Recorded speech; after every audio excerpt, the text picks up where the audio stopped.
Oi, pessoal, boa tarde. Vamos para mais uma aula de língua portuguesa. Hoje é uma aula de revisão que a gente vai fazer, tá? Sobre tudo que a gente aprendeu no quarto bimestre. Nós tivemos 2 APCs, né? A primeira foi sobre os pronomes eu e mim. Vamos dar uma recapitulada, então, rápido? Eu e mim são pronomes pessoais que possuem a função de substituir o substantivo. Pronome. O que é um pronome? Quando a gente fala a palavra pronome, ou seja, ele substitui um nome. O pronome substitui um nome, ou seja, o que é um nome? É um substantivo, tá? Então, o pronome ele tem essa função de substituir um nome. Então, ele fala aqui que o eu e o mim são pronomes pessoais que possuem a função de substituir o substantivo na frase e indicar qual a pessoa do discurso, se é o eu ou eu vou usar o eu ou o mim, tá? O eu é um pronome pessoal do caso reto que exerce a função de sujeito ou de predicativo do sujeito, ou seja, ele caracteriza o sujeito. O mim, um pronome pessoal do caso oblíquo, que exerce a função de complemento verbal, ou seja, complemento verbo ou complemento nominal, complemento nome.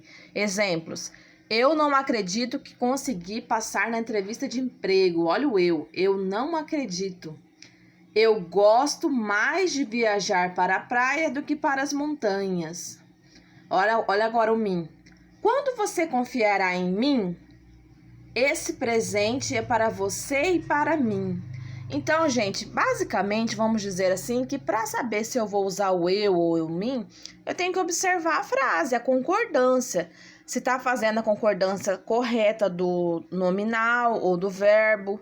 Se eu uso eu, uso mim. Você vai ler conforme a frase, tá? E você vai observar.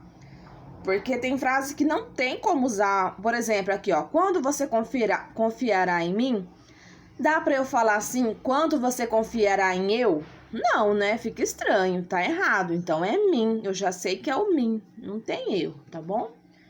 Vamos lá agora para nossa outra APC, que foi sobre o gênero textual mini-conto, né? Deixa eu abrir aqui. Vamos ver sobre os mini-contos.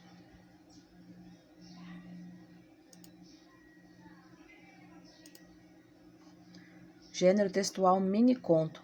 Mini-conto ou microconto ou nanoconto é uma espécie de conto muito pequeno. Produção esta que tem sido associada ao minimalismo. O mini-conto apresenta uma narração dentro de apenas uma linha ou várias linhas, né? Como esse que eu mandei para vocês aí na PC. Mas o que importa é que ele é pequeno. Ele pode ter 1, 2, 3 linhas, mas ele é uma crônica pequena, tá? Um conto pequeno, na verdade, né? A ideia é que, no mínimo de palavras possíveis, seja apresentado todo um contexto e uma ação em torno do pouco que é revelado por aquelas palavras. Ou seja, ele como se fosse um texto, uma história, mas em poucas palavras. Embora a teoria literária ainda não reconheça o miniconto como um gênero literário à parte, ou seja, separado, fica evidente que as características do que chamamos de miniconto são diferentes das de um conto pequeno.